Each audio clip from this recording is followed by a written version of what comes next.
I don't really care if that peaked the microphone. I'm just trying to hype myself up here. I'm getting over about a COVID. I have to do everything I can here, folks. What is good, everyone? I hope you are having a lovely weekend. Hope you are going into the holidays with a bright spirit, cheery, just ready to go. I'm ready to go and get some more views because it's fucking tier list season, baby! I mean, if we're being totally honest, it's kind of always tier list season. These things will do numbers no matter when you post them, but this one is specifically targeted towards the end of the year. I have compiled every game that I have played for the first time this year into a little bucket. I wanted to note the first time thing because I've replayed a couple of games this year. They're not on this list. Also, none of the fighting games that I play regularly are on this list.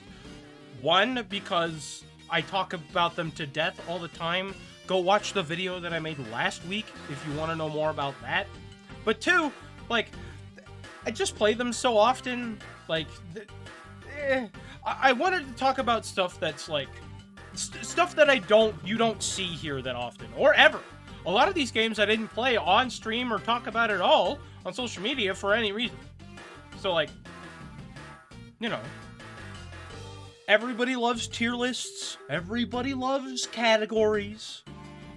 But I didn't want to do boring-ass letters because, you know, they're boring-ass letters. So, I made special tiers.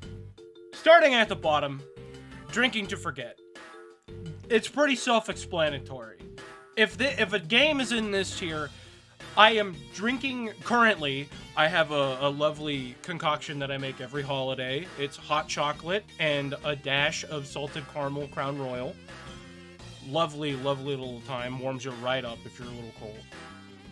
I'm drinking this to forget these games because they were awful and I want to never experience them again. Second tier, why does this exist? Not that the game was bad, necessarily, because if it was, it would be in the tier below it.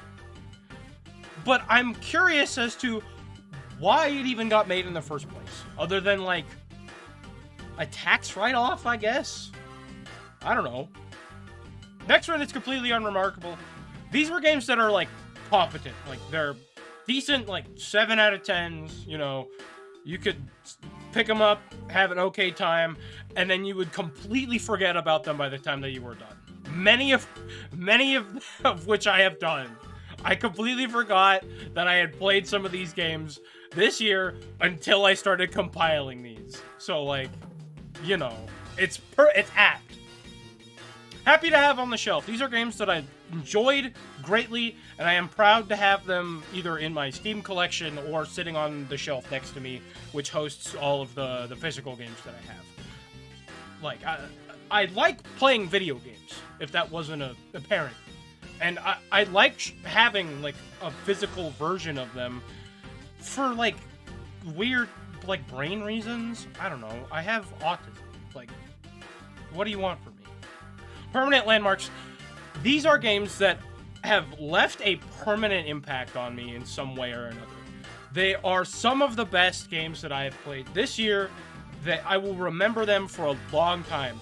Maybe not the whole game, but like bits and pieces of the game are going to stick with me for the rest of my life. And finally, we have Game of the Year. There is exactly one game that will go into this tier by the time that we are done today. Exactly one game earns the LeonaDX Game of the Year award. So let's find out our game, shall we? One final caveat. There are a couple of games that I have played recently that are not going to be on this list because I did not play them enough to feel comfortable putting them on this list. Stuff like Marvel Rivals. I just haven't, like, really gotten into it enough to be, like, to make, like, a full judgment about it. And things like Bite Breakers. Like, I played that earlier this year. I had a great time with it, but it was really unstable, and it was, you know, it was like an alpha, right?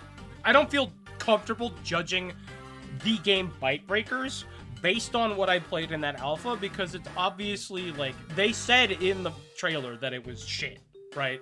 So, like, there's a handful of things that have like caveats like that where they're not going to be in here. And again, any of the fighting games, because you know I ramble about that shit enough.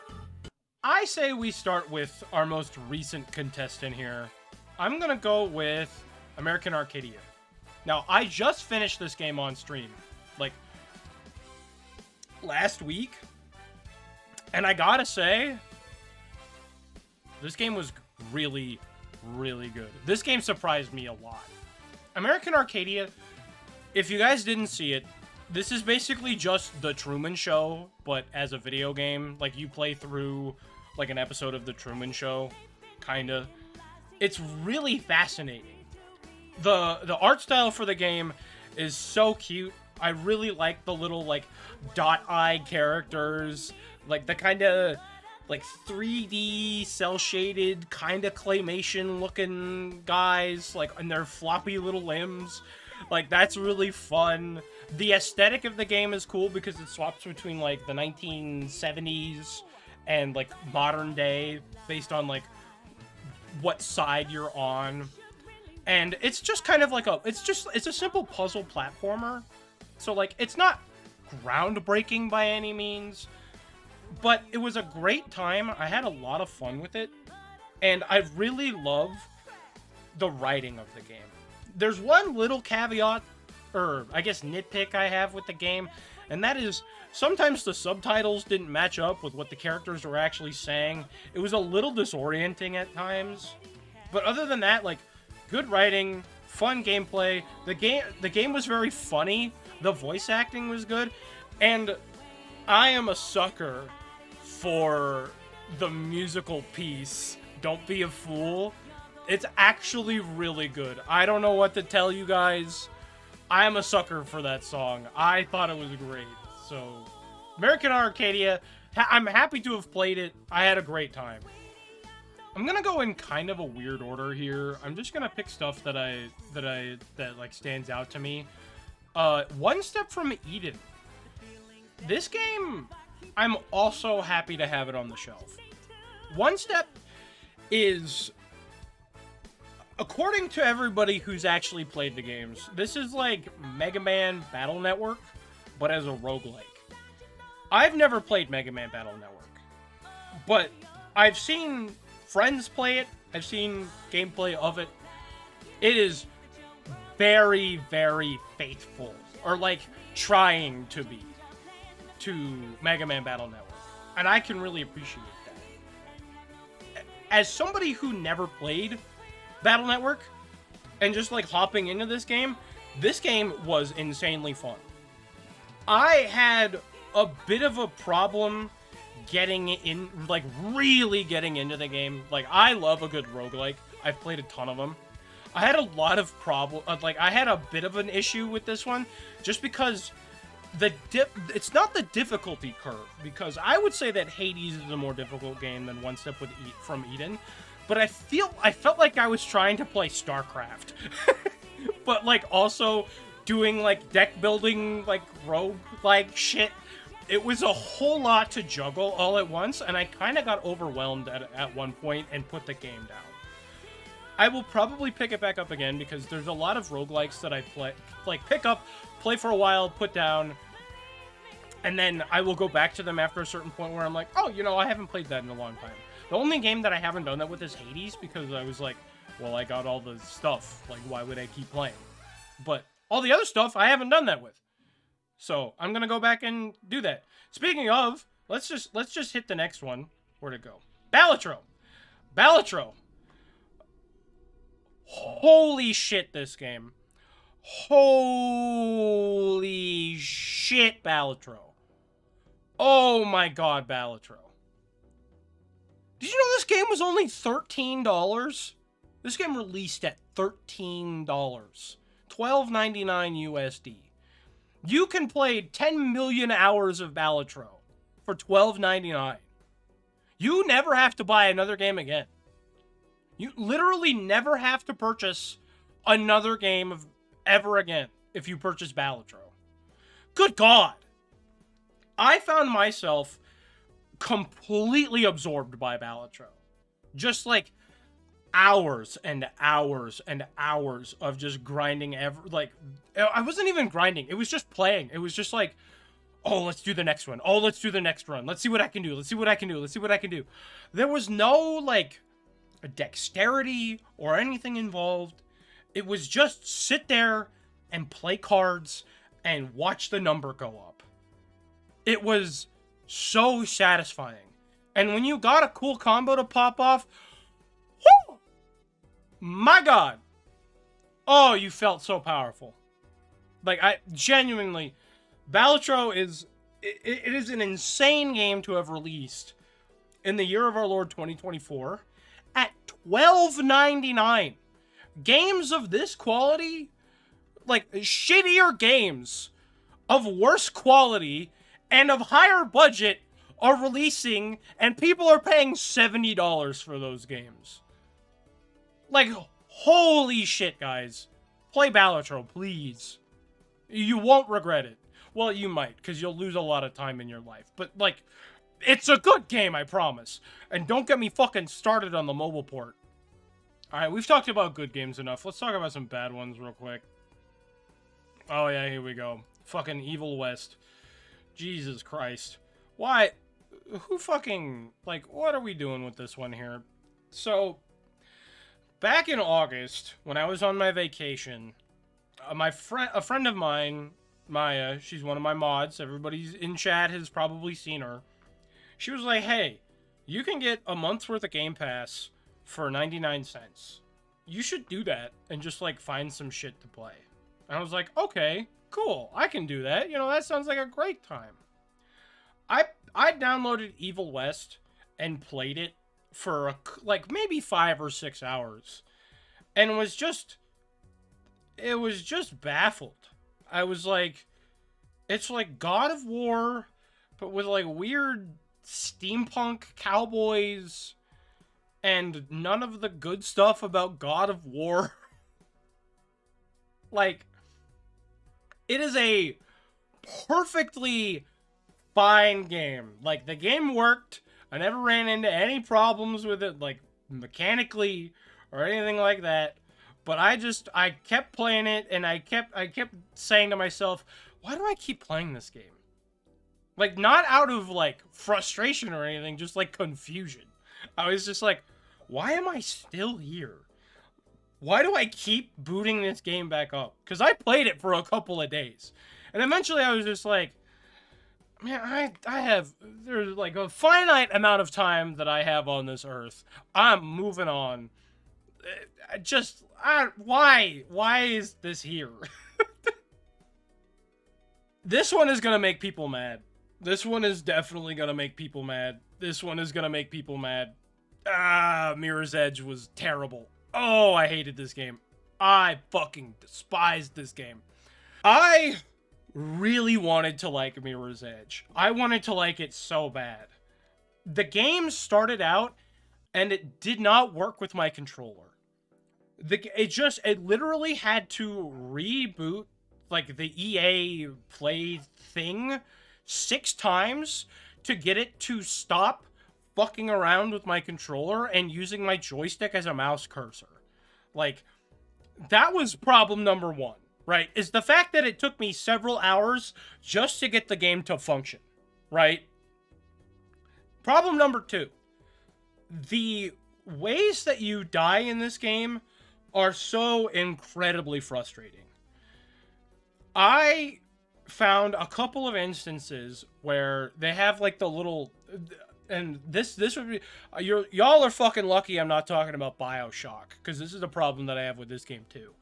It has, like, the little arrow pointer thing above your head that's supposed to tell you where you're... Like, the general direction of where you're supposed to go. And, like, it just kept pointing me... It's sending me in circles for a while, right? Until it was like, oh, I need to go up. Instead of just pointing up, it was just, like, spinning in a circle. That was incredibly frustrating. Especially because, like, this area where I was at, I was just like, oh, I was in, like, this, like, apartment building or something. It was right after, like, a sneaking mission, and I had to climb up this wall and get to, like, the roof of this building from the inside. And I just kept getting to this point where, like, I had no idea where to go. It kept pointing me directly at a wall that I could not climb. Like, there was nothing at the top for me to grab onto. And then I would just get gunned down by dudes that entered the room after, like, X amount of time had passed. And, like, I was stuck on this level for an hour. And at some point, I was just like, no, I'm giving up. I'm giving up. And the cherry on top of all the... And the reason I was so pissed by this point was because when you fall from a great height in this game, it plays this really, really painful, like, ear-piercing sound as you're falling, and it just gets louder as you hit the ground, and then it immediately stops. It's so bad for, like, hearing sensory. It's so bad. I hated this game. Hated this game. Glad I didn't pay money for it, because Jesus. Let's stick with the Game Pass games, but I want to pick up another game that I want to pick up a game that I actually liked. This game surprised me. This is Turnip Boy Robs a Bank. I was like pleasantly surprised with this game and how fun it was. This is the second game in the Turnip Boy series, for anybody who doesn't know. Turnip Boy Commits Tax Evasion is the first one. Now, that game I actually purchased during the Steam sale on Black Friday because, like, I liked this game enough that I was like, yeah, I want to go back and play the first one and see kind of like what the hell was going on. Because, like, I wanted to support the developers. There's a lot of pride stuff in here. There's like a trans flag and shit in here in this game. They're very, very, very political in this game in a good way. And I can really appreciate that as somebody who, like, you know, our fucking political system's in shambles. And, you know, many of us are, like, thinking that we're all gonna die. But, you know, happy times, happy times, happy times. Recenter yourself, happy times. Turnip Boy Robs a Bank is effectively a twin-stick shooter. It's just a twin-stick shooter, but it's a twin-stick shooter with a good sense of humor and a lot of charm. It's not just like a gameplay, it's like, oh, it's a good twin-stick shooter. It is, don't get me wrong. It's a great twin-stick shooter. But it's like a little adventure where, like, you go into the bank, you have a certain amount of time until the police come in and start swarming you, and you have to, like, take them all down. And there's bosses and challenges to complete as you go through the game. I'm not going to spoil the whole thing for you guys, because I think that kind of does a disservice to the game. And I would like more people to support these guys, because this game was super cute. It was super fun. The devs did a damn good job with it, and I think it plays on just about anything. You could run this thing on a fucking refrigerator, and it would work. Like, it's so good. Please go play Turnip Boy. Either of the games are fine. I'm going to play Turnip Boy Commits Tax Evasion here pretty soon. I don't know if I'm going to do it on stream or not. I just want to play it because it seems fun. So, like, please play Turnip Boy. Please play the Turnip Boy games. They're so fun. And thank you guys. Thank you to the... I forget what the team is. Thank you to the team for making them. It's such a cute little game. I loved it a lot. I think I've held off enough. Let's do the duo of games from a couple of weeks ago. So, this is Fairy Tale Beach Volleyball Havoc. This is our first completely unremarkable game. Like, I'm being dead serious when I say this. The game was fun. I had a good time when I was playing it. It's a little party game that you can play with your friends, you know, other Fairy Tale fans, which, you know, I've got a couple of those in my life, but, like, it's like beach volley. It's like beach volleyball. Like, I don't know what you want from me. Like, it's beach volleyball, but with, like, party game aspects to it. It's cute. It's fun. And, like, I love the art style of it, don't get me wrong, but, like, maybe completely unremarkable is a bit of a harsh title for this.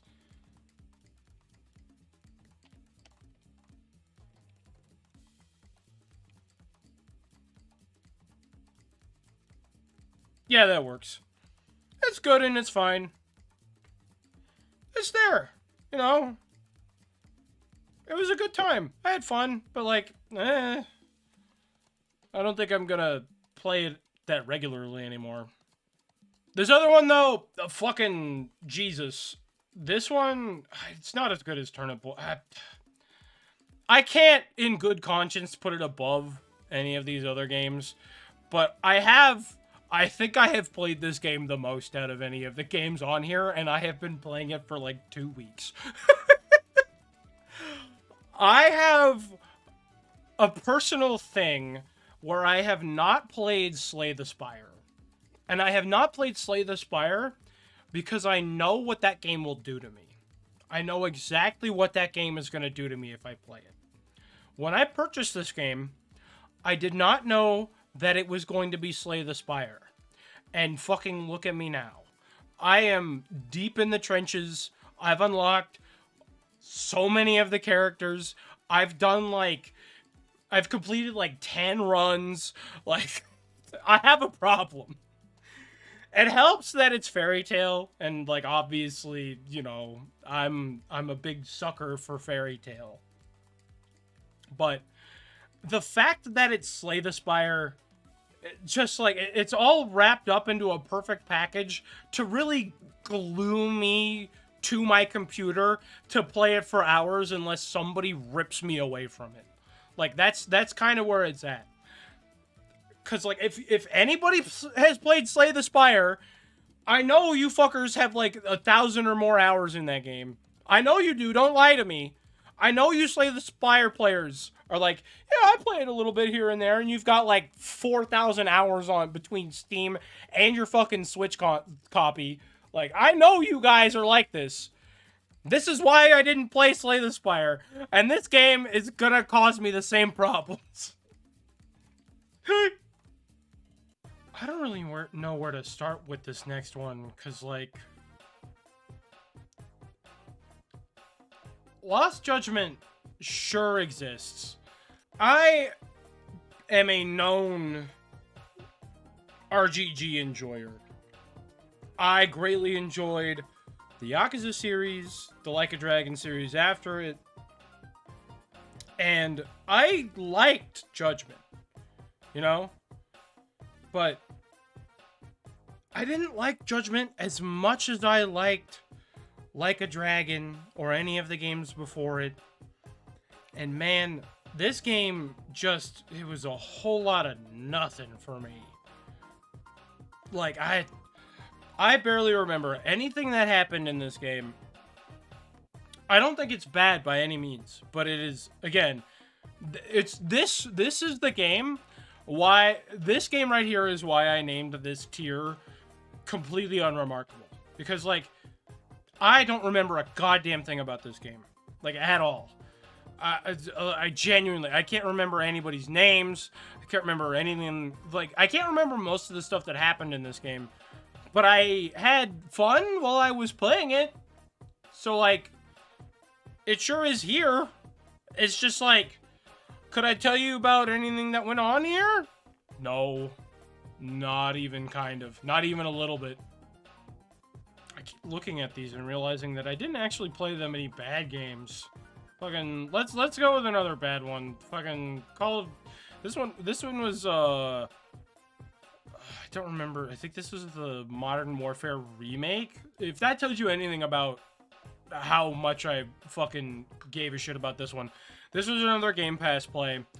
Fuck, man. This game, this one was just kind of there. Like, oh my god, bro.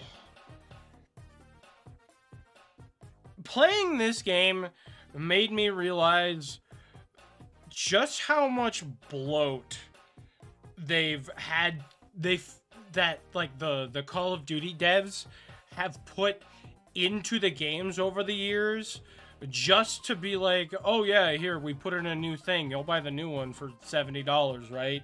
Like, this game really, really exemplifies that. Because earlier this year, I replayed a couple older Call of Duty games just for funsies. Because I was bored. And I played through the campaigns and I was like, yeah, I remember this was fun. And then I played it and I was like, yeah, that was fun. And that was it. This game I played through the campaign and it was like, what the fuck did I just do? What the fuck did I just play? Like, I don't think I had even like a spark of fun while I was playing this game. And people love these games. Like, that's the thing that gets me about this, is that this game had so much money pumped into it every year because it's fucking military propaganda.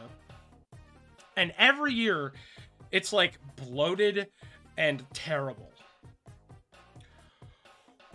Which is why Black Ops 6 surprised me as much as it did. I couldn't believe this. Black Ops 6 was great. I couldn't believe it. I played a little bit of the campaign. I'll start there. I played a little bit of the campaign. It's fine. You know, it's better than the fucking Modern Warfare campaign for sure. God, it's so surreal talking about fucking not one, but 2 Call of Duty games in the year of our Lord 2024. The last time I played a Call of Duty game was Black Ops 2. That was 2012. It's been 12 years. I have aged into an old lady since then. God, I'm getting old! Fucking Black Ops 6 really kind of, it doesn't like change, it doesn't like revert back to anything. Like, there's no like reversions for any gameplay. There's even some like small new additions, but like the game feel is incredible. Like, it feels satisfying to throw equipment. It feels satisfying to shoot people. Like, it feels satisfying to hit your targets, to blow up like a random car. It feels satisfying to cap a point. Like, the game is just good and fun to play. I don't care about all the fucking battle pass shit. All of that shit in there is just like random garbage that every fucking game has nowadays. So like, can I fault it for that? Kind of. But like, realistically, that doesn't detract from the fun that I'm having with the game. And boy, let me tell you, if you fucking told me at the beginning of the year that Call of Duty Black Ops 6 would be one of my favorite games of 2024, I would have told you that you were a stupid fucking idiot. And now look at me! I'm the idiot! Let's just, while we're here, let's just get the rest of the shooters out of the way. Fucking Halo Infinite. Why? Just why? I booted up this game, another Game Pass game, booted up this game, started the campaign, and was like, oh, this is fucking sick. I was having a great time. You know, I played through the game, I was like, oh my god, this fucking grappling hook, this is super cool, the gunplay is super satisfying. Keep in mind, this was my first Halo experience. I had never played a Halo game before. Never owned an Xbox. Never knew anybody else who had an Xbox. This was my first time experiencing Halo. And I was like, oh, this fucking kicks ass. It's no wonder people like these fucking games. And then I finished the first level. And then the fucking map opened up.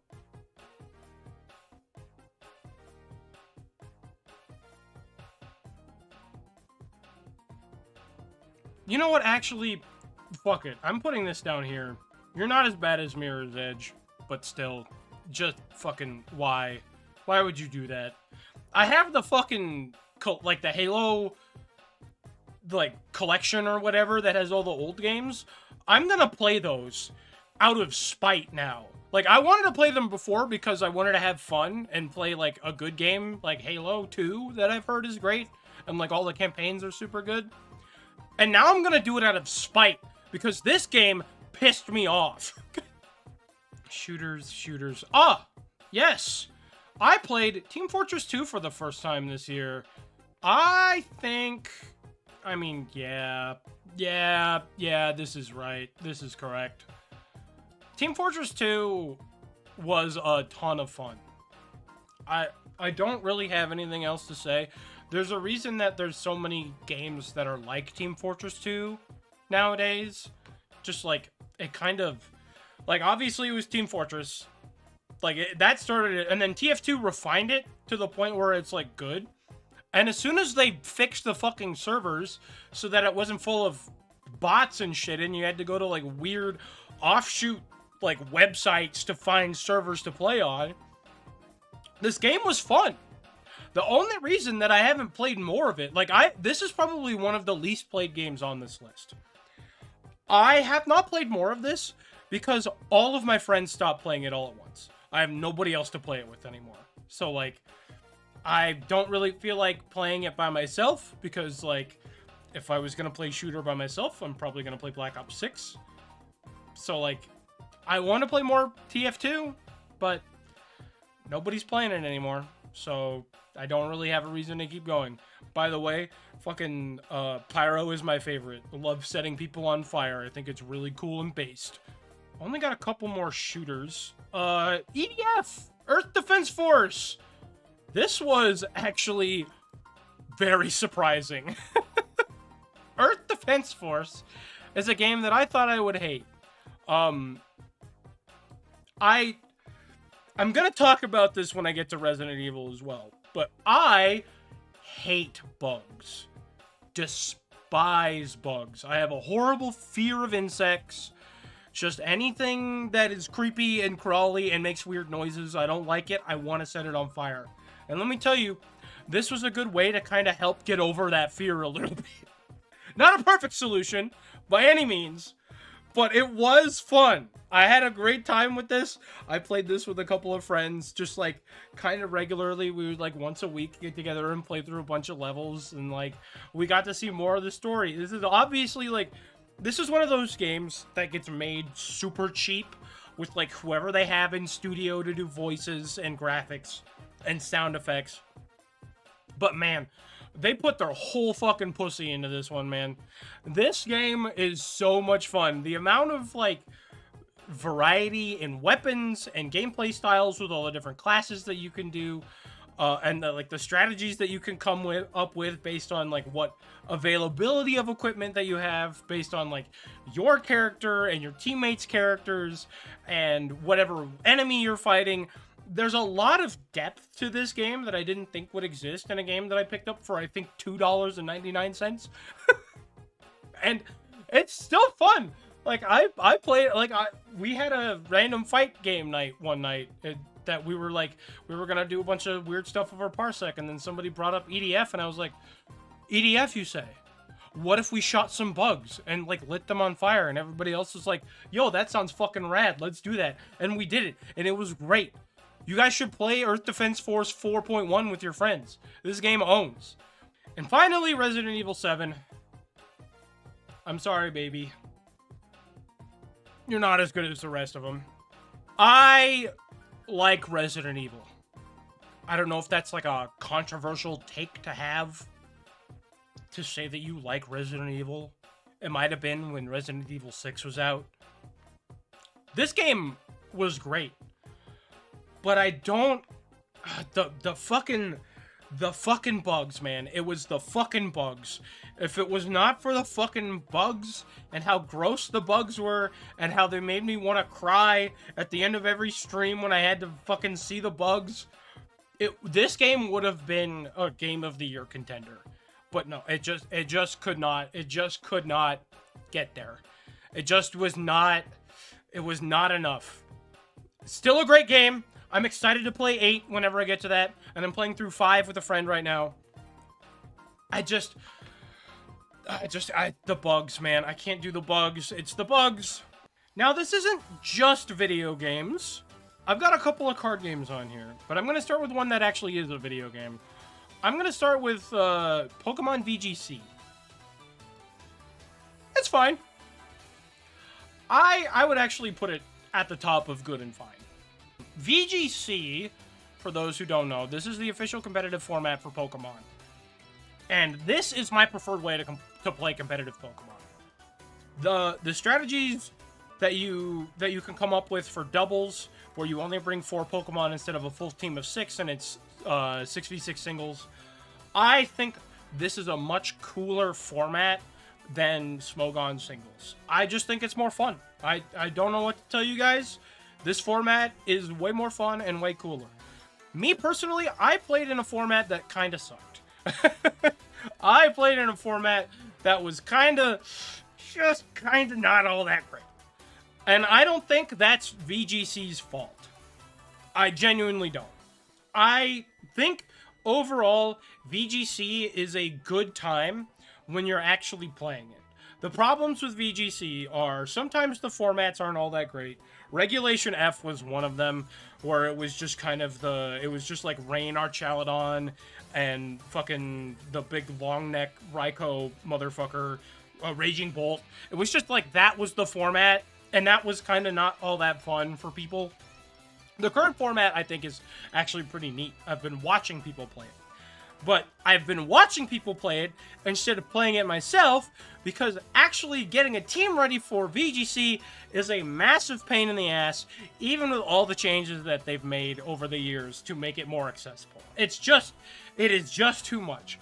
I loved that Trick Room team. That Trick Room team that I built earlier this year, I made a video on it. I had to stop, by the way, because like making 2 videos a week was getting to be too much.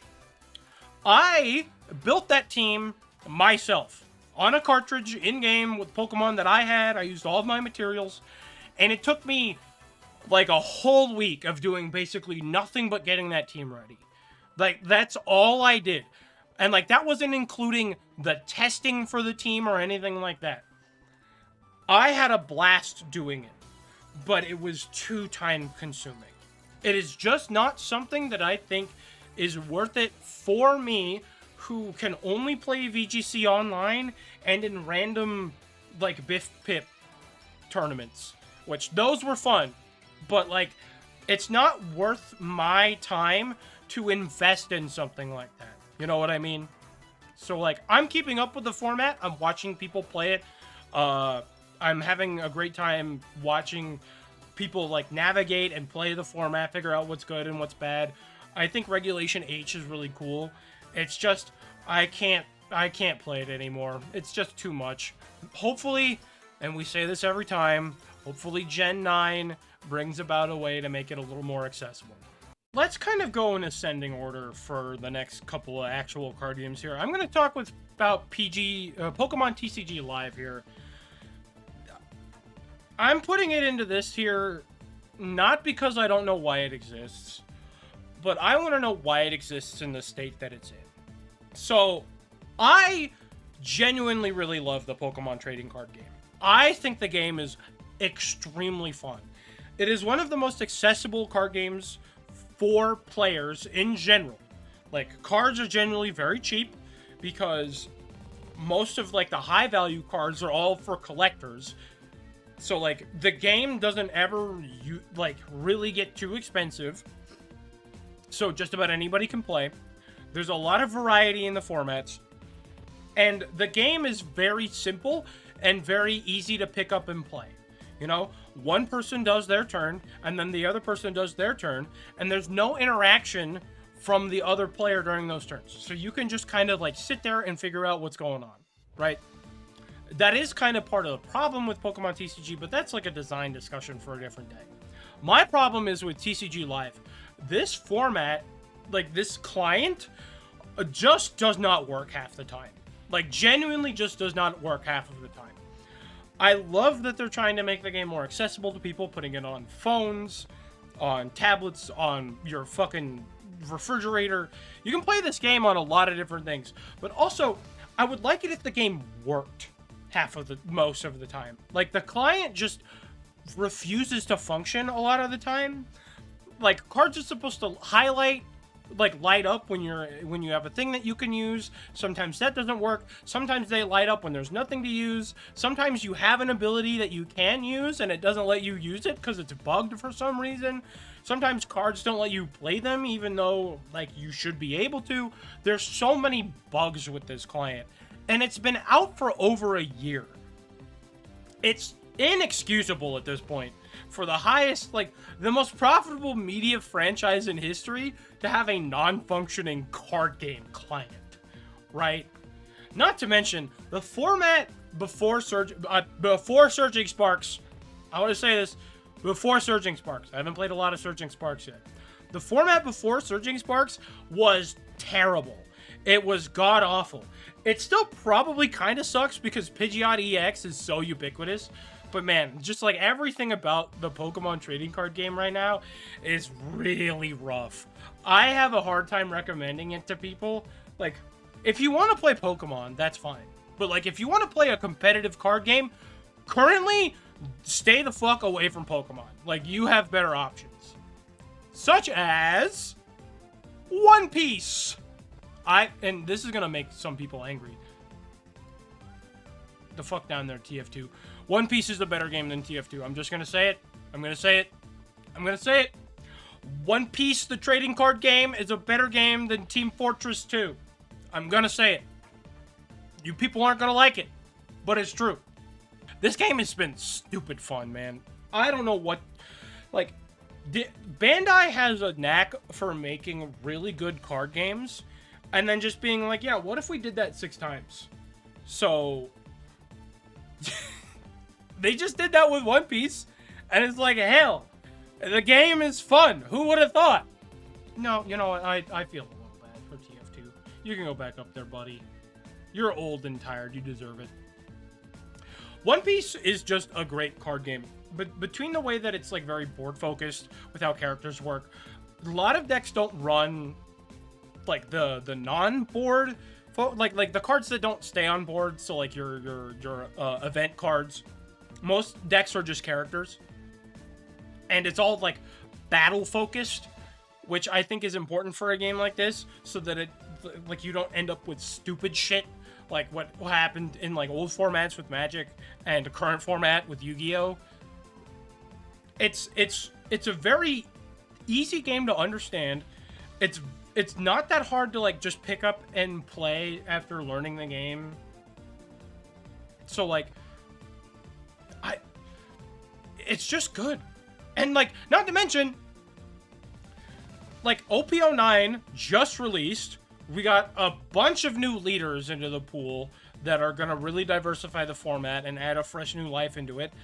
And a couple weeks before that, we got a huge reprint set and a bunch of new starter decks that make the game way more accessible than it ever was. So like, it's a good time to be playing One Piece if you haven't yet. And finally, this might make this might ruffle some feathers. I'm putting Edison format in permanent landmarks. If you guys have not played Yu-Gi-Oh in a long time, say you played as a kid, you had a great time with the game, the new game looks like shit, because I'm gonna tell you right now, it really is. It's stupid expensive. The whole goal of the game is to just combo your opponent until they can't play the game. You know, that's not fun. Play Edison. It's not better. It's not better than these things. Don't get me wrong. Like, it's still Yu-Gi-Oh! And like, you're still playing a trading card game. Don't get me wrong. These are better experiences. But out of the card games that I am putting on this list, Edison format is the best one. It's very accessible. Cards are getting reprinted all the time. There's like a couple of staples that haven't been printed in a long time because they've been on the ban list forever. And Konami just doesn't want to touch them for some reason. But cards never rotate. Cards aren't getting banned anytime soon. You are free to find a cool deck. One of like the 30 or so playable archetypes in the format. Pick it up. Play it with your friends. Like, what else can I say? You can play aggro, control, combo, mid-range, weird stun decks, funny plant decks, the really stupid Gemini deck. Like, there's so much that you can do in Edison format for what is effectively a permanent investment of just like, find your favorite guys, whether it's Glad Beasts, Heroes, Black Wings, Lightsworn, Black Wings, because fucking it's Black Wings. Just pick one of those and you're bound to have a good time. If you like Yu-Gi-Oh! And you liked kind of the older style where it's like trap cards actually matter, each individual play matters more than just like sequencing combos and playing around hand traps, this is where you want to be. I'm being dead serious. This is where you want to be. Play Edison format. It's good. Let's go all the way back to the beginning of the year. I have Super Mario RPG here. And I think it's pretty damn good. Now, I played 2 Mario RPGs this year. This is not the better of the 2. I'm just going to get that right out of the way. I'm going to spoil that right now. You all probably know what it is. I really liked this game. I thought it was cute. Right out the bat, right out the gate, the revamped art style for the remake is incredible. It's so cute. They all look like toys. It's adorable. It's definitely like kind of, you can definitely tell this is like what they envisioned back in the day for what they did for the Super Nintendo version. Like they wanted these guys to be like little toys that kids would play with. Like they all it's perfect. The art style is peak. Especially with, like, the updated designs for all the characters. Like, Peach, Mario, and Bowser are all, like, they're modern designs. It's so good. Like, everything is good. The revamped music is great. The gameplay is fun. But, like, it's not as memorable for me as something like the next game. Paper Mario: The Thousand Year Door, the remake. This is a Game of the Year contender. This game genuinely could be my Game of the Year. I don't know if I need to even say anything about the Thousand Year Door remake. I genuinely don't think there's any more words that I could put out into the open that would express how I feel about this game. If you haven't seen me play through this game, I recommend that you just go watch it. It's a long playthrough. So it's a fucking RPG. Don't get me wrong. It's gonna be a while. But re-experiencing all of these things with the new coat of paint, a brand new outlook, lots more years added onto the pile. I've really, really, really learned to appreciate this game way more than I ever did as a kid. And I loved this game as a child.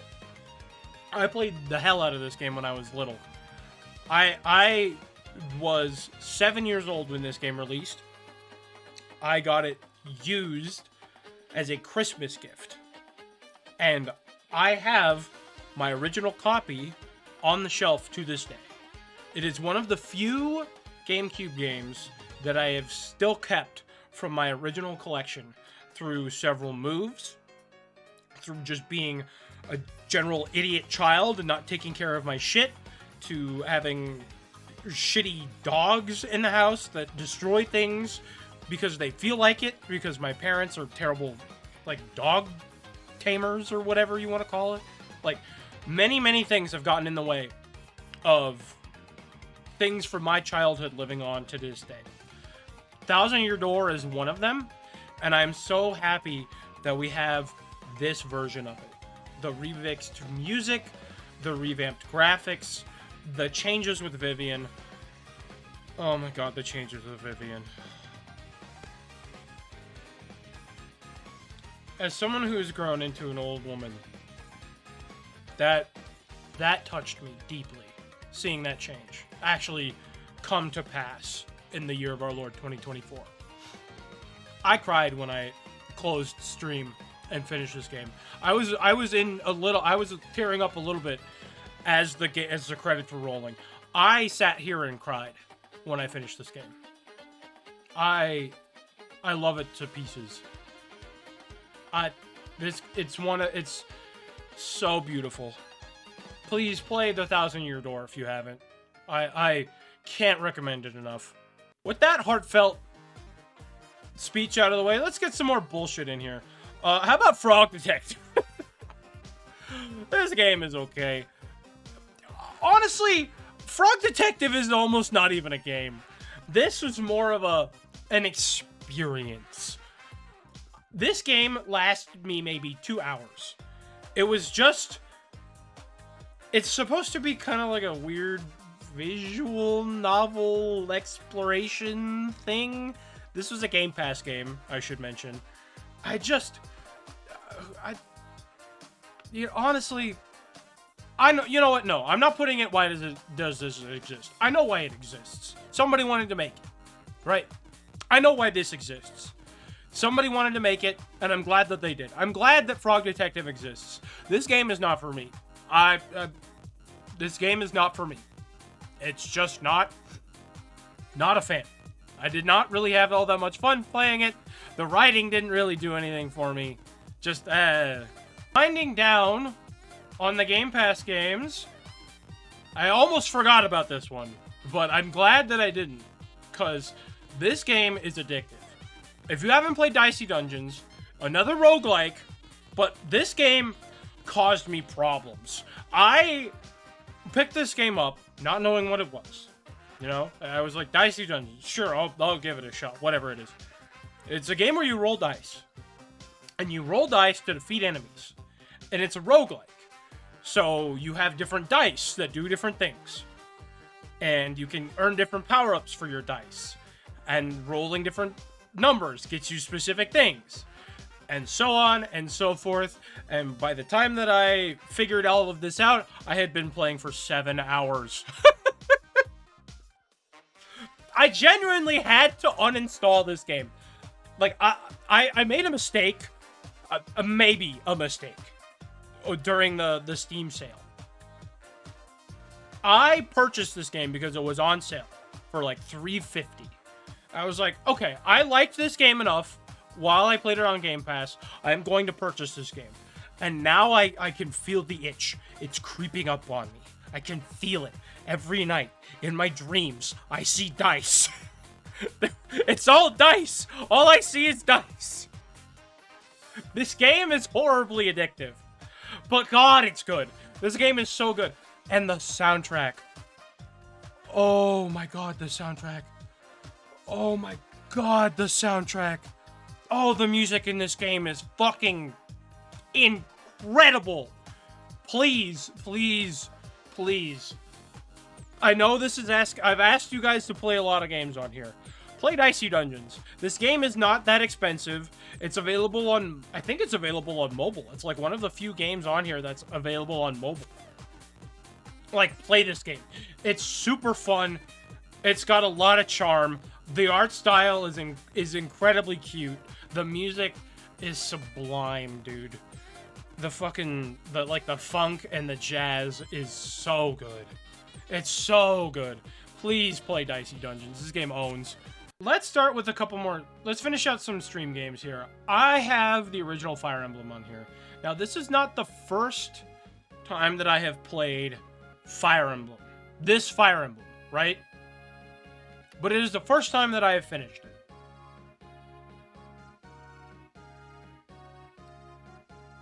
I cannot express to you enough how much finally finishing this game like lifted some kind of like weight off my shoulders. It wasn't like a weight that was like I didn't feel like crushed by it, but it was this thing that I was like, I have been holding on to this for so long. I never got to finish this game. Again, like I said, dogs destroy things. I was this dumb kid, you know. I think I had a dog chewed up my Game Boy with this inside, and I lost it forever. And I hadn't played it since I was a young kid. I only remembered this game when the fucking, I think it was the 3DS Ambassador program happened. And I was dumb enough as a teenager to buy a Nintendo 3DS for full price. So I got the Sacred Stones for free. And then I was like, oh fuck, Fire Emblem. I played that game like a couple of years ago, and I never got to finish it. And then I played and beat Sacred Stones and had a wonderful time, and I never got around to finishing this one. And I'm more than anything, I'm glad that I experienced playing one of my favorite games in one of my favorite series, because I love Fire Emblem. I love tactics RPGs. They're so good. I want to play more of them on stream because I think they're a fun stream game. But playing this on stream and finishing it, Like, getting to the end. I don't remember if I did Hexer's story or not. I can't remember. It's been a long time. But actually seeing the credits for this game meant a lot to me. And I'm glad I got to share that with you guys. Because these games mean a lot to me. The GBA Fire Emblem games have some of my favorite sprite work. Have some of my favorite music. They're so, so good. And some of my favorite mechanics. Like, the sprite work, the mechanics, the music, all of it melds together into such a fun, perfect experience for me. Even though I'm not that good at Fire Emblem, these games mean a lot to me, and they're still fun to this day. So I'm glad I got to share this with you guys. One and only fan game on here. This is Pokemon Emerald Rogue. I think this one belongs up here as well. Yeah, I'm putting this one above Edison format. Nothing that Konami has ever made could beat something that was made with this amount of love. Emerald Rogue, especially after the 2.0 update, this game had me by the fucking nuts, dude. This game had me by the balls. By the cock. I can't say these words on YouTube.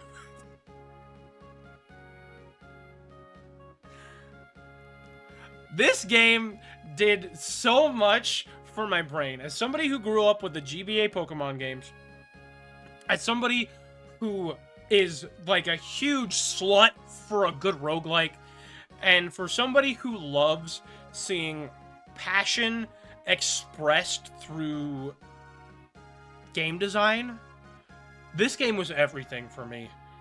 I still am still doing runs in the background, just like occasionally mindlessly while I'm like doing paperwork or something like that, just like doing a run like on my computer while I have other stuff going on, and I'm like, I can't stop. It's so good. I still to this day have not been able to do the co-op of this game, and like that's the last thing that I want to experience before I really get the full package. But you can really tell, I think it was Egg Babby. I hope that is your name. You're the developer of this game. I want to personally thank you for doing something so cool with something that I enjoyed so thoroughly as a kid, and giving it so much life and fresh air and such a fun experience. This game is wonderful. This game is available for free if you know where to find it. You just gotta find a ROM for it, and, you know, the thing that Nintendo hates. Go out and play it. It's not hard. If you have a computer, you could probably even run it on certain phones. Like, this game owns. Just go do it. Let's get some more random stuff out of the way. GTA 4 is a game that I started this year and didn't finish it. I'm not done with GTA 4, but I'm glad that I picked it up. I started with GTA 5, like probably many people my age. Probably not many people my age, but like, you know, I had overprotective parents, etc., etc. I didn't have a PlayStation 3 until like a year and a half before the PS4 came out. So I never played GTA 4. I didn't play any games before it. Started with GTA 5. Had a good time. You know, it was fun. Just messing around. This game actually is way more interesting than that. I just have not had the time for it. Games that are as big as GTA 4 are a little daunting for me. I have not played any further than maybe the first couple of hours, you know. Do a couple of the story missions, do a couple of the side missions, get some stuff done around New York, or whatever they call it. I haven't played enough of the game to really give it a full, like I haven't fully sunk my teeth into it, but I can tell from what I've played that this game is good, and I'm going to keep playing. It's just a big endeavor. These games are massive, so I'm probably taking my time with this one. This might be a couple of years before I get done with it. Who knows? I'm gonna go Dead by Daylight next. It's probably right about here. I have a lot of fun with this game. This surprised me. Not that I thought the game was bad by any means. I was surprised that I liked the survivors more than I liked being the killer. I prefer the survivor side because it feels more in theme with kind of like the survival aspect of a survival horror game. So to me, cooperating with other randos, or sometimes friends, is more interesting to me than trying to kill all the people. Not to mention, you know, really coordinated teams can be real fucking dickish in this game. It ends up being not all that fun. A couple, like, depending if you, like, who you run into and what kind of stuff they're running. So, like, Dead by Daylight, I'm happy to play. I'm still playing it occasionally, you know. I had Dracula. I booted up Dracula several times during October, and I'm still having fun with him. I'm just like, excited to see what the Five Nights crossover looks like, but, you know, other than that, it's a good game. I'm just not playing it all the time. Hitman, Hitman, Hitman, Hitman. I think Hitman goes...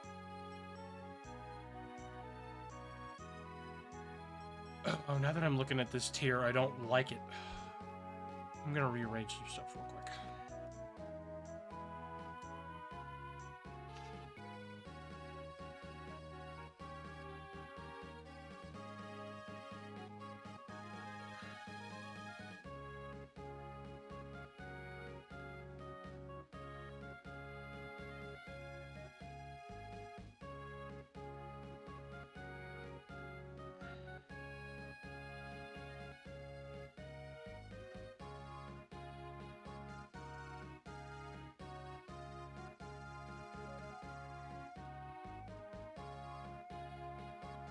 Yeah, that's better.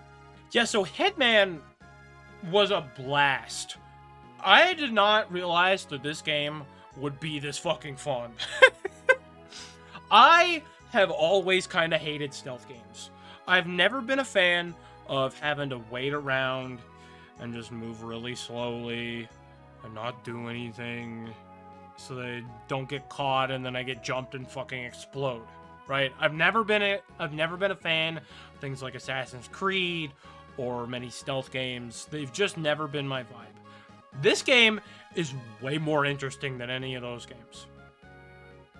And because of it, because of the variety and the creativity that you have to kind of do things, this game was way more interesting, way more fun, and way more engaging. Not to mention, I've seen some of the stupid shit that you can do in this game, and any game that it takes itself as seriously as Hitman does, like it plays itself completely straight, and then it lets you put on a fucking clown nose and kill people with rubber chickens. This game is peak. It's so good. This game was so much fun. I can't wait to keep playing more of it. I think the biggest surprise of the year for me was a gacha game. Zenless Zone Zero. I think, honestly, this might be this is, you know what? No, I'm not putting a fucking gacha. I'll put a gacha above the Konami game. I'll put a gacha above the Konami game. Zenless Zone Zero, like, was the biggest surprise of the year for me. More surprising than even Black Ops 6. Because, like, these games are competently made, right? You know, so are the gacha games, but the gacha games are all like, oh, you pick the guy and you send him out to do the thing. Is your number better than their number? All right, cool, you won. Good job. That's all the gacha. That's what I understood of gachas. What it took for me to play like a real gacha game is to turn it into Devil May Cry. Devil May Cry with tits and ass, and now we've got a party on our hands. I could not believe it. This game was way more fun than I thought. The story is even kind of interesting. I don't remember much of it off the top of my head, but I am engaged with it as it is happening in front of me. You know? And with this game, the way that they run events, I don't feel compelled to spend money and to play every day. You know? I don't feel compelled to do any of that shit because it's pretty generous with when it hands you stuff while you're playing the game. Like, if you just log in every now and again and play some stuff, like, it'll give you, like, currencies and whatever to get your little borbos. It'll get you whatever you need. And then, like, once they hand out, like, a little fuckboy that's not a cute girl, then you can ignore it for a couple of weeks. You know? That's what I'm doing right now. You think I give a fuck about whoever the fuck they released after Burnus? No. I don't give a shit about that guy. Who cares? That's not Burnus. That's not Caesar. Who gives a fuck? Honestly. The biggest draw for me is that the voice acting is fun. It's cute. I really enjoy listening to all my little guys shout at each other and interact, even though I can't understand what they're saying because it's fucking Japanese. But also, the gameplay is so satisfying. It is so satisfying. This game, like, I wanted to play Devil May Cry this year. I never got around to it. I just didn't find a spot for it in the rotation at all. Either for myself or for stream. Next year, that is changing. Because this game showed me that Devil May Cry fucking kicks ass. And I'm going to play it. Like, this game makes me want to play Devil May Cry. Because this game is fun, and it has little Borbos in it. But Devil May Cry, I know, was like a revolutionary title. And I'm excited to play it. Jambo! Jambo Bambo! Jambo Bambo! This game is definitely the top of happy to have on the shelf. No Mario Party game is going to be as good as the GameCube era ones. It's just not. It's not going to happen.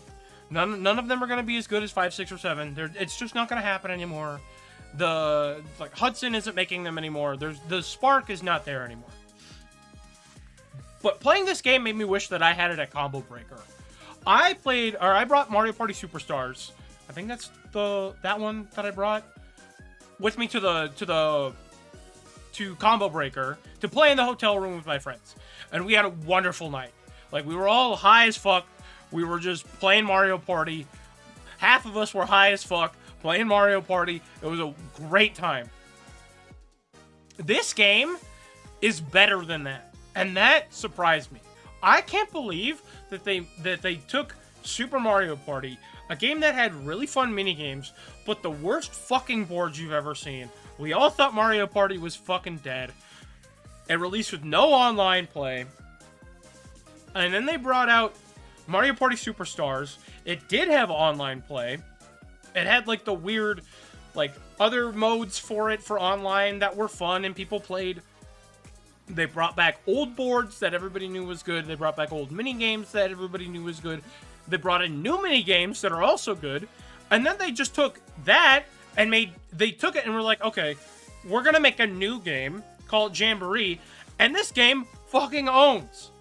If you want to play Mario Party, now is the time. If you have a Switch, you've got Mario Party Jamboree to play. It's never...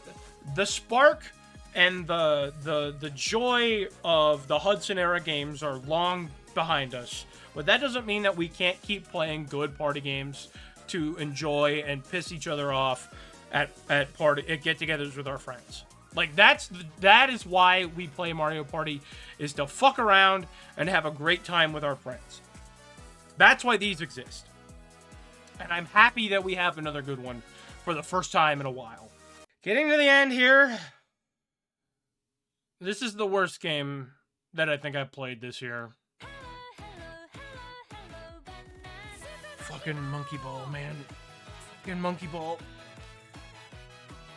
Okay. Clarify. I don't actually think that Banana Mania is worse than these two. Right? I genuinely think it is better than both Mirror's Edge and Halo Infinite. I would say Mirror's Edge is the game that I hated the most this year. But this game drove me to the brink of insanity. If all you need to do to understand how I felt about Super Monkey Ball Banana Mania by the end, like, you could watch the first stream. Watch the first stream. I was having such a great time. There was so much joy in my heart. My eyes were bright. I was shining. I was smiling. And then you go watch the last Monkey Ball stream, and all of that was gone. It's just pain and misery and anguish. I still think this game is really fun and really cool, but I am still trying to forget about the pain that I went through when I played this game. It was rough, dog. That monkey ball was rough. This is the one game that I talked about on social media this year. Ace Attorney Investigations, I think, is the best game that I played that released this year. By a long shot. The best game that I played that released this year is Investigations, the collection. I played 1 and 2. It's not close, by the way. Like, I played a couple of games that released this year. Ace Attorney Investigations 2 is the best one. By far. It's not close. Anybody who knows me knows that I am a big Ace Attorney fan. I've played every game in the series minus like the Layton games, like the Layton crossover games are the ones that I haven't played. And then this one. This was the one that I had not played. And I'm so glad that A, they gave us a re-release of the first one, and then B, gave us the second game officially. Because I got to experience Peak. Oh my god, this game was good. It's basically just Ace Attorney again. Like, the formula is very similar, you know? At least for the first game. The first game, the formula is very similar. You know, you go around, you find clues, you talk people down, you yell at them for a while until you tell them the right answer, and then you win the game. You know, it's classic Ace Attorney. The first game had such good music. Loved the music in the first game. You know, loved the character designs. Kay is adorable. Gumshoe gets a new spotlight here, which I think was super fun. And then I boot up the second game. I was in for a fucking roller coaster, dog. I didn't think the music could get better. The music got better. I didn't think the characters could get better. The characters got better. I didn't think the story could get better. The story got better and was tied inextricably to the first game. Like, this is the first time, realistically... Yeah, if we're talking chronologically, right? Before Great Ace, this is the first time where, like, a game and its sequel had the stories, like, tied together and, like, linked, right? Like, they take place very close together. And they're linked together. It matters. The things that happen in the first game actually come around to things happening in the second game. Like, stuff happens and it matters. It's cool. And God, I'm not going to spoil anything because I think you guys need to play and experience this for yourself. I think you should do that with any story game, really. I don't mind spoilers personally because I'm going to experience things for myself. But I don't want to spoil things for other people. Because I think you should get to experience something as good as Ace Attorney Investigations for yourself. If you've never played an Ace Attorney game, they're all available on Steam, on modern hardware. You can get it on your Switch. You can get it on your... I think you can get most of them on your phone. Like, you can play them basically on anything, anywhere, for not all that much.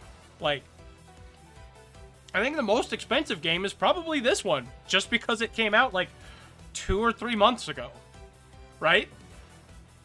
Just play an Ace Attorney game, please. They're all so good. They're super fun. The writing is great. The characterization is great. Just like everything about them is so good. They're a little tedious at times.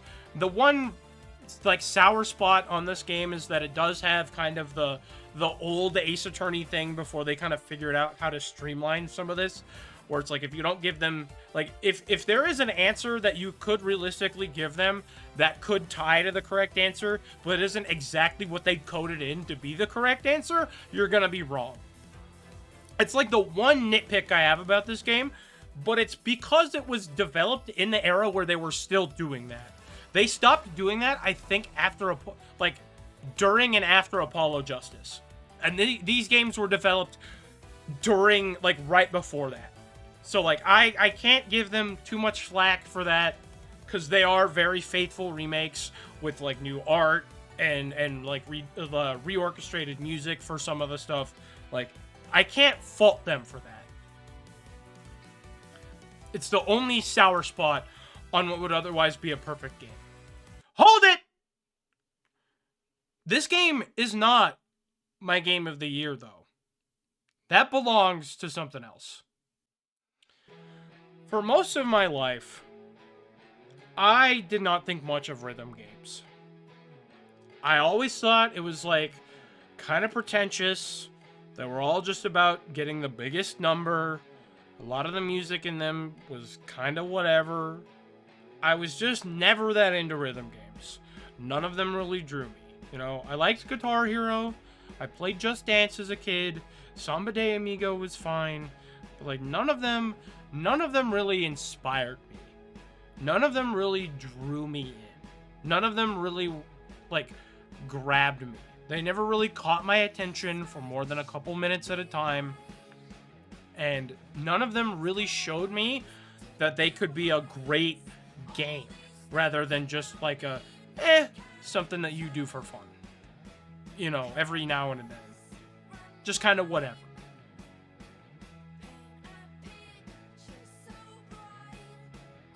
Hi-Fi Rush changed all of that. This was another Game Pass title. This game, I knew was good. Everybody said it was good. Everybody was saying when it released that it was like one of the best games of the year. And I was like, rhythm game, and kind of moved on. No, I didn't have Game Pass at the time. It was exclusive to Game Pass at the time, so I didn't care. Eventually, you know, we all kind of know how the story goes. Tango kind of got dropped by Microsoft. They managed to publish it on Steam. It goes widely available everywhere. And it kind of goes silent after that. I stopped hearing about this game after a while. I picked this up thinking, oh, you know, I'll play it for a little bit, you know. I liked Muse Dash, you know. I like Hatsune Miku. I'm okay with rhythm games from now and then. You know, thinking, it'll be a fun time. This game changed my fucking outlook on rhythm games. This game right here showed me that people can make a good and fun rhythm game for everyone, and they choose not to. It's kind of a simple game when you get down to it. It's just press buttons in time to the music to hit your enemies. You know, pretty simple at the end of it all.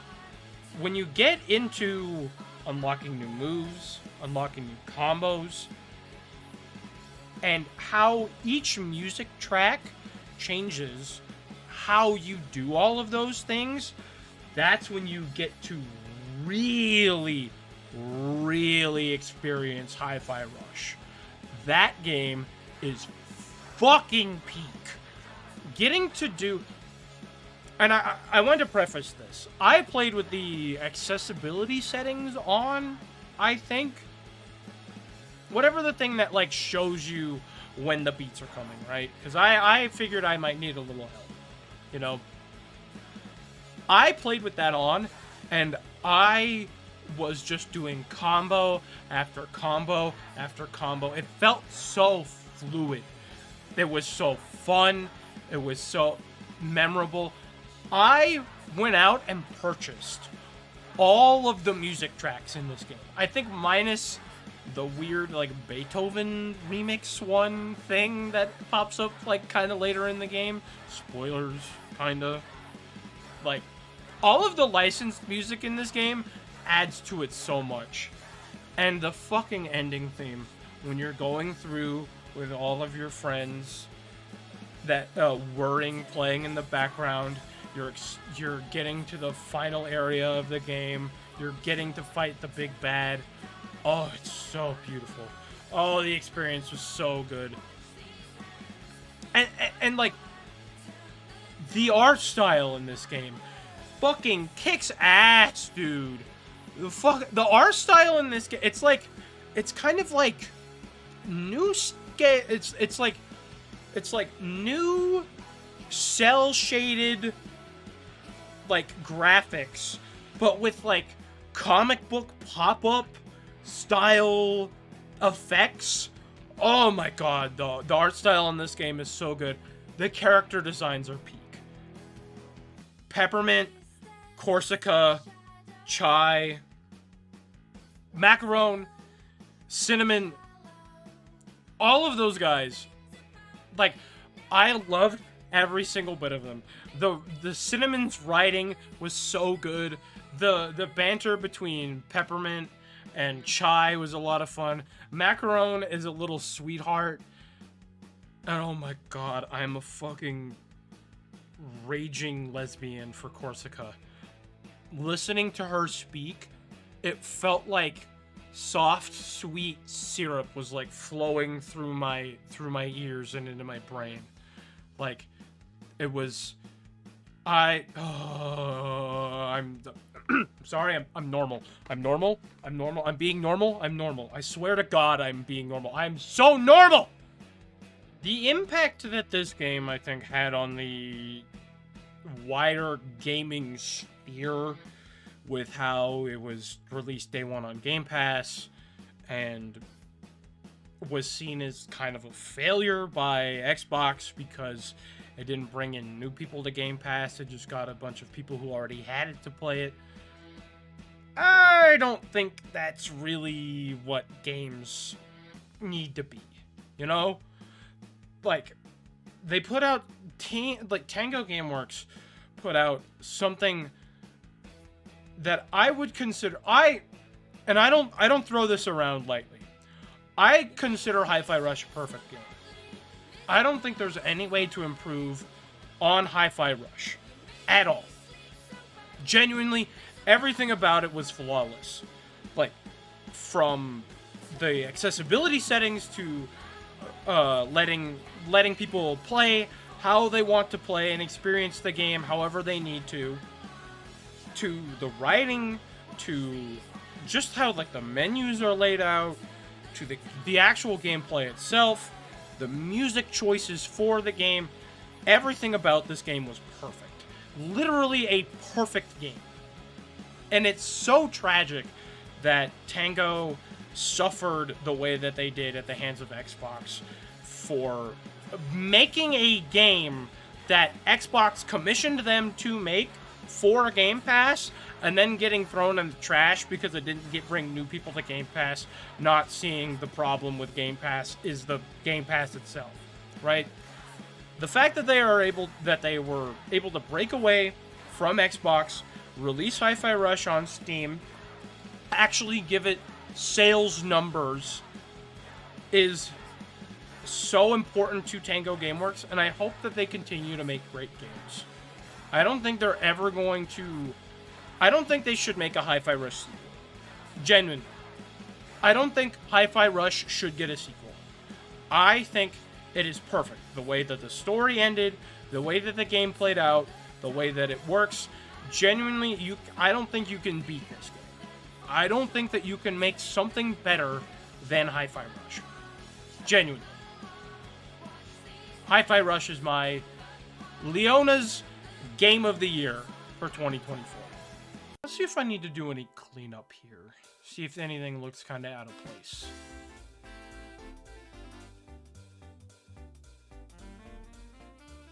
I don't think so. I think this is kind of how I want this to look. I think this is like the list. Genuinely, I think this is like the perfect list for what I did this year. Okay. All right, guys. Well, that was Leona's 2024 Game of the Year award tier list thing, whatever you want to call this. I don't know, man. I'm still sick. I've been wanting to make this for a while, and I didn't want to go without it. I'm feeling a little better now at time of recording. Hopefully I'm like fully up to snuff by, you know, the time this video actually releases. But we'll have to see. That said, this is the final video of the year. I am taking a vacation. You know, I have been busting my ass between getting a new job, catching COVID, trying to keep videos and streams moving, and I am a little tired. You know, not tired of having fun and doing streams and making videos, but like, I was gonna take a break from doing all this stuff a while ago. And then I had to find a new job, and then I had like a stomach illness, and then I caught COVID immediately after getting over that stomach illness. So like, I'm a bit wiped out. So I'm gonna take the next couple of weeks off. I don't know how many it's gonna be. It's gonna be at least 2. So the last week of December and into the first week of the new year, you're not gonna see any videos from me.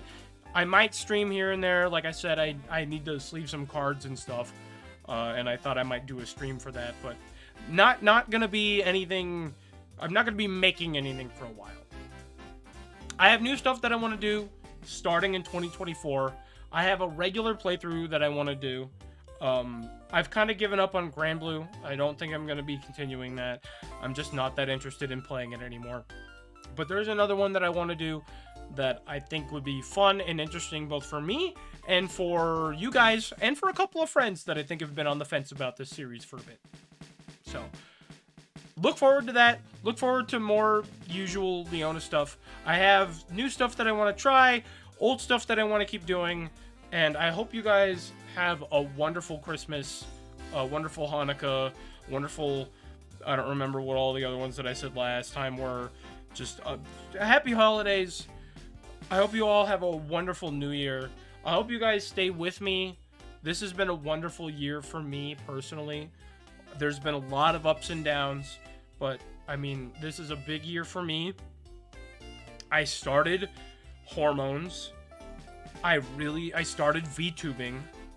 I started really giving a shit about having fun with this job. This is not a job. That's my problem. I started giving shit about having fun with this project.